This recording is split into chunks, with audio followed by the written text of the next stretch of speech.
We just uncovered documents that prove that this man, Jay Reed, is snitching on No Jumper and associates of No Jumper to the feds and local police. It's been a while since we've mentioned this guy, but his name is Jay Reed. Do y'all remember how 6 months ago, around January 4th or 5th, a video began to surface online of Loose Cannon and this dude involved in an altercation? In this altercation with Loose Cannon put a gun to the back of his head.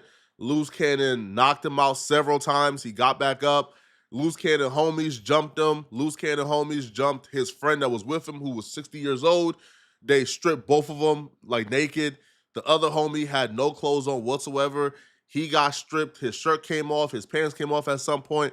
It was really bad. Because of the severity of what was happening, a lot of people have several questions. One, who filmed this and why is it being released? Like, why did y'all put this out to the public for everyone to see? Like, y'all are committing several felonies on camera. Why would y'all post this online for people to watch?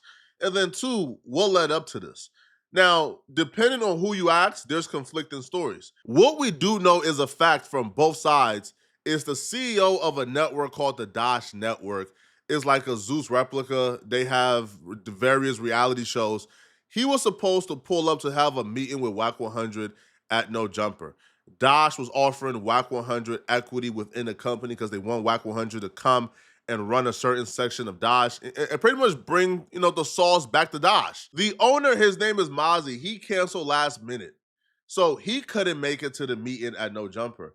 According to Wack 100, the only person that was supposed to be there was Mozzie and this other dude who's like the president called Travis Ford, and they were supposed to have a conversation about Dash Network. But when Mozzie canceled, Wack told Travis Ford that he shouldn't come because Mozzie won't be here and the meeting will be rescheduled for a later date. But according to Jay Reed, and this is where both sides stop agreeing, they all agreed that there was a meeting planned with Dash Network and Mozzie. But Jay Reed will say, even though Mozzie, the president and the CEO of Dash Network, canceled, that Loose Cannon still told him to come up there so they can discuss further business about Dash Network. Loose Cannon and Wack is saying, why would we invite you up there when the president is no longer coming and you essentially are nobody within the company?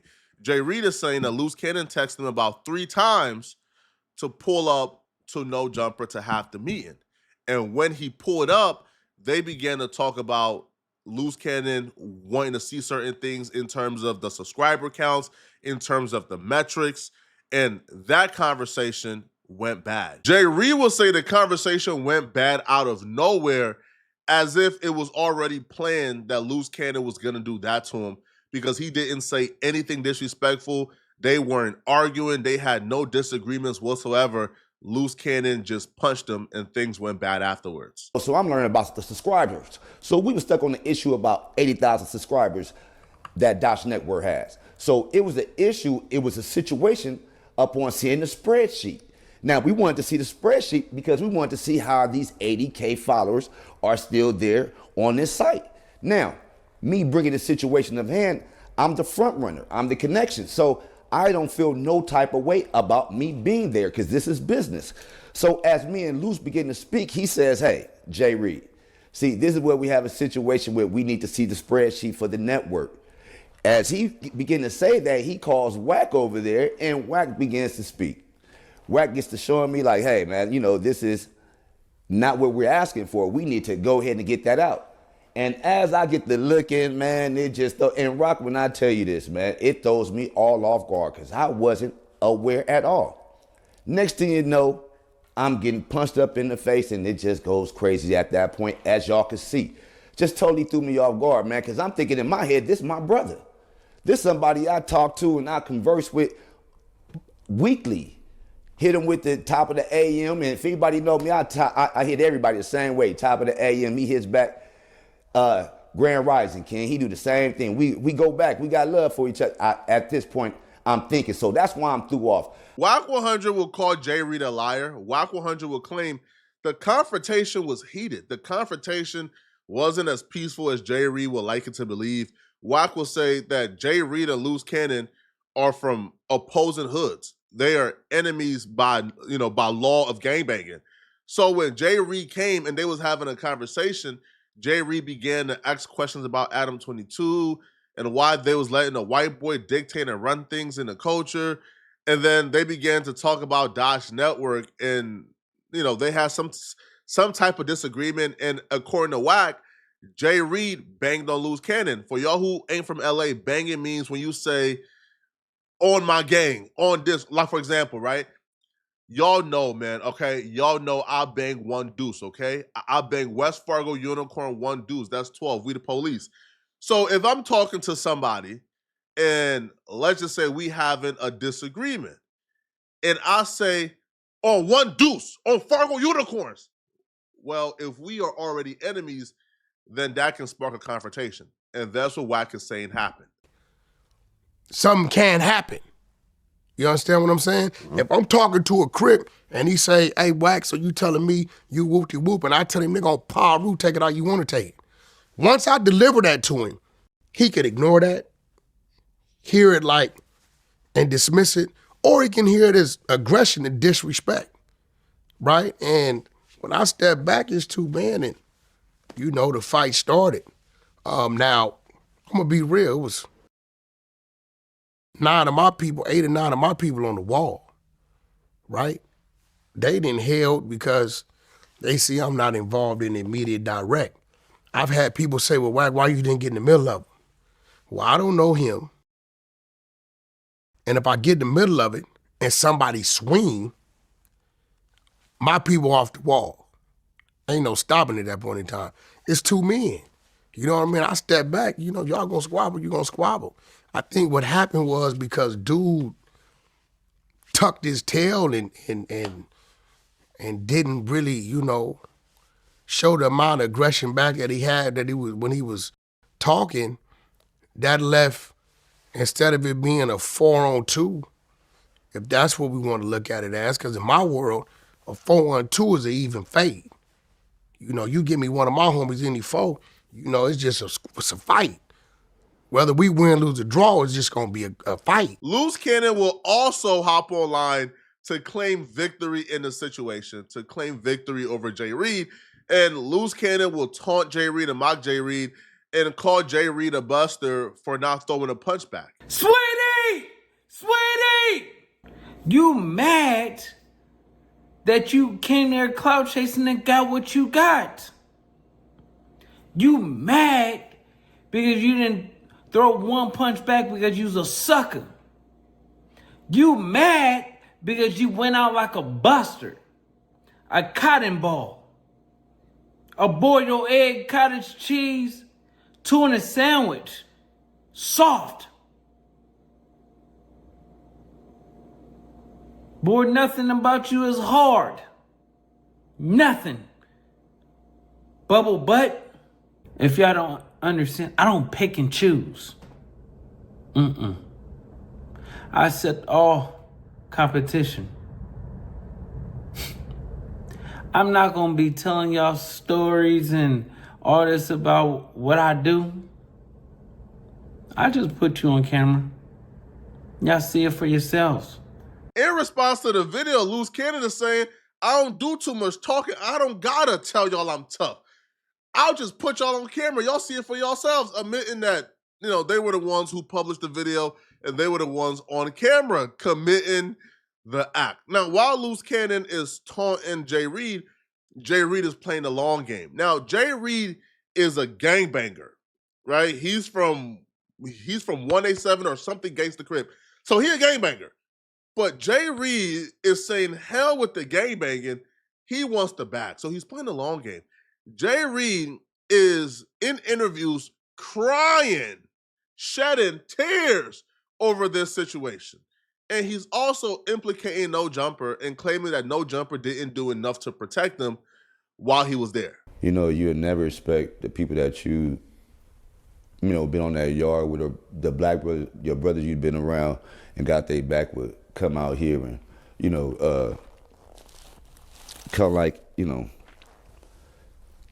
put you in a situation like that. So it was hard for me to go ahead and, converse to my mom, and tell her, that I was gonna be all right, because I'm gonna tell you how it really is. I didn't think I was gonna make it out that night. And hold on. You know, if anybody been in a situation like that, man, y'all know, you know, every day ain't promised, bro. So I do this stuff for my homies, I do this stuff for my family, my kids. And so for a person to come at me like that, bro, is just something I don't want for nobody. You know what I'm saying? And you know, I ain't up here joking for nobody. I'm telling you a real situation, brother. You know, this ain't what I wanted, and this ain't what I expected from anybody. When I tell you I went there on love, man, that's what I went there on love, and I thought the brother was my brother. I really did. I thought Wack was my folks. I'm gonna just keep it a buck with you. And so for me, I'm just grateful I walked out there with my life, and I'm grateful to have you, Rock, to be able to put on this platform so you can understand and see I'm not who they trying to make me out to be, bro. I really got love out here for these streets. And these tears ain't tears of sadness, brother. Just believe that I'm happy to be alive today. And unfortunately, it happened at No Jumper. And that's the thing that get me, because I'm trying to think like, man, where's the safety that come in at it? You know, people probably wondering like what happens next. Hey, all I could say is this, man. You know, you got to stay tuned, because I've been told not to talk about certain situations. And, you know, that's just from a legal perspective. Maybe, you know, maybe I shouldn't do. Maybe, you know, I don't know. But I'm going to tell you what. You know, these type of things just can't be allowed. Man, I was looking for a little bit more help. You know what I mean? A little bit, you know, more safety when it comes around there, man. You know, I'm just confused of how I even went down, Rock. In the midst of all this happened, you did say that Adam was there, right? Man, I shook Adam's hand as he's walking out the door. Jay Reed was telling people that he's not snitching. He didn't file a police report, but he's filing a lawsuit. Civilly, he can do it because suing civilly isn't snitching. But Jay Reed had a little secret. Jay Reed was lying to everybody the entire time. Jay Reed was actually cooperating with the police and the federal government. 2 months after the incident in March, when Loose Cannon was initially picked up for the Rolling 60 RICO, there was language in his paperwork that made me believe that Jay Reed was cooperating with the feds, that Jay Reed told the feds something. And this recently uncovered paperwork with the local police proves that. In the paperwork, now we know why the state never picked it up, because the state was probably alerted by the feds, man, we investigating this dude already, we'll pick it up. Because Loose Cannon federal RICO indictment includes this incident. January 3rd, 2025, outside of the No Jumper podcast filming location in Los Angeles, Williams, which is Loose Cannon, struck a victim in the head multiple times with a firearm and pointed the firearm at the back of his head, while 2 other suspects removed valuables from the victim. Now, here's how you know Jay Reed was talking to the feds, because the feds had an itemized list of exactly what they took from Jay Reed, including the value of these items. They wouldn't know this if Jay Reed wasn't talking to them. And the paperwork, you know, that resurfaced today or has surfaced today actually proves this, that Jay Reed was working with them folks days after the incident, like days after the incident. And the feds will also document the video I just played y'all of Loose Cannon actually online bragging about this incident, claiming after the incident, Loose Cannon posted a 7-minute video on his YouTube channel discussing the beating, stating that he used to be Big U's enforcer, that he loves to fight, and that the incident could have went a lot worse. So Loose Cannon didn't do himself any favors, but Jay Reed was working with them folks almost from day one. We now know that a week after the incident took place and a day after the video went viral, Jay Reed filed a police report on January 3rd on Wack 100, Loose Cannon, Adam 22, and No Jumper. Now, I was kind of shocked when I seen what the charges were that Jay Reed was pressing. It was for attempted murder. Attempted murder was the charge. Now, a gun did come out, pistol whipping, they were jumped, but I don't know why. For some reason, I was not expecting to see attempted murder on the docket. We can also see right here in the case summary that where the feds got it from, and the feds has been talking to Jay Reed, because the feds and the local police wrote identical statements that Jay Reed was robbed and valuables was taken from him in excess of $5,000. Same number because Jay Reed has been cooperating and talking to both the local police and the feds. But this police report ain't your average police report, bruh.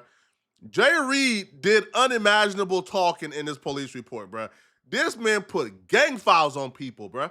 First off, I'm stunned. In the interviews, Jay Reed told everybody he was coming to meet with Wack and Loose Cannon. He then told them folks that he was coming for a business meeting with Adam Grand Mason, with Adam 22, and Loose Cannon and Wack. So he includes Adam in this. Now, Adam is now a co-conspirator in all of this and no jumper. Now, under where it says victim statement, there's a biography of Wack 100 and him getting put on and his gang and the history of his gang and Loose Cannon. I'm like, hold on, bro. Jay Reed told them folks Wack 100 is like gang affiliations and is I said, yo, the LA podcasting scene is fried, homie. The document says Cash Jones is a rapper, music manager, hip-hop commentator, and a record executive who manages several music artists. Cash Jones admitted to being a gang member of the Pacoma Piru with a moniker of Little Wack. During a social media interview on December 6, 2023, Jones stated he got jumped into the gang when he was 12 years old and still claims to be a member of the gang. The Pirus is an umbrella street gang alliance under the large Alliance Bloods based out of Compton, California, which eventually spread to Carson, Inglewood, and Watts. The name Piru is derived from the Piru Street in Compton. The Piru Alliance is under the Blood Alliance, in which the Piru Alliance has a street gang set which have subsets. There are currently 15 known Piru sets in the greater Los Angeles area. The Pacoma Piru Bloods are a criminal street gang as defined by 186.22 PC. I ain't gonna lie to y'all, bruh. The language itself troubles me, bruh. When I start seeing police paperwork listing people as criminal street gang, oh my God. But Adam 22 ain't off the hook either. The Big 22 also got a gang file on him. They got Adam. No, they really listed bro as one of the suspects. This is crazy. All right, so it says Grand Mason is the host of the No Jumper podcast. The podcast focuses on the interviews with underground/mainstream hip-hop artists and pop culture-oriented guests of different careers and backgrounds. Grand Mason has hosted numerous admitted Bloods and Crips, to include subsets gang members on his show, some of which have become violent against Grand Mason or other people present at the podcast studio during interviews. This is where we got to start putting things into perspective, homie. The police is watching that closely. They know who is beefing with who and who attacking who or No Jumper. Oh, no. Oh, nah. I want to let them folks know right now, bro. You feel me? Adam 22, that's my homie. That's my good white man, bro. All right, but but I want the fest to know right now, bro. There's not a soul I won't tell on, homie. All right, if I gotta choose between me or Adam 22, I don't even need to say it, bro. I'm not going to jail for nobody. Excuse me. Yo, bro, listen, I don't commit crimes, but even I feel uncomfortable. Cause like, yo, I could make a little joke or something on the news or on my podcast or on my show, and they might take it serious and they start investigating. Oh, nah. Now, the only reason why I'll be real, why you've probably heard by my tone, even though I'm pro snitching, that I look at Jay Reed like I don't care, is because Jay Reed, I felt sorry for Jay Reed. I felt pity for Jay Reed until I learned that Jay Reed was on Megan's Law, right? Once I learned that Jay Reed was on the offender registry, bro, I ain't got no love for you, bro. Like, I got no empathy, no pity whatsoever, homie. People like you are my enemy. Like, I despise perpetrators of women and children. That's just me, though.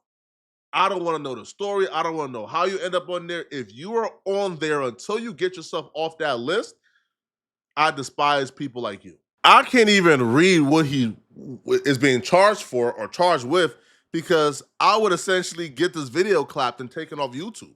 Like, that's how nasty it is. So when y'all ask, man, Flacco, yo, you usually on the side of the rats, man, bro. We team rats. Yeah, we usually team snitches, but I can't rock with this snitch. Nah, bro. I'm sorry, bro. This is not where my support is going. I don't know what's gonna happen, but what I can say is this paperwork confirms the feds and the local police, they're watching No Jumper. They're watching No Jumper, man, and I guess now we know why. Jay Reed put No Jumper in police paperwork. But y'all let me know in the comment section, what do you guys think about this, man? Bro, I can't even wrap my head around what's going on, man. But y'all try to make sense of this for me, man. Let me know, okay? And if you're still watching, click on this video here somewhere on my screen, somewhere here on my screen to find out why all of Atlanta and Metro Boomin is really upset at Joe Budden for this particular opinion. Click on this video right here to find out what I'm talking about. I'm out of here, folks. Peace.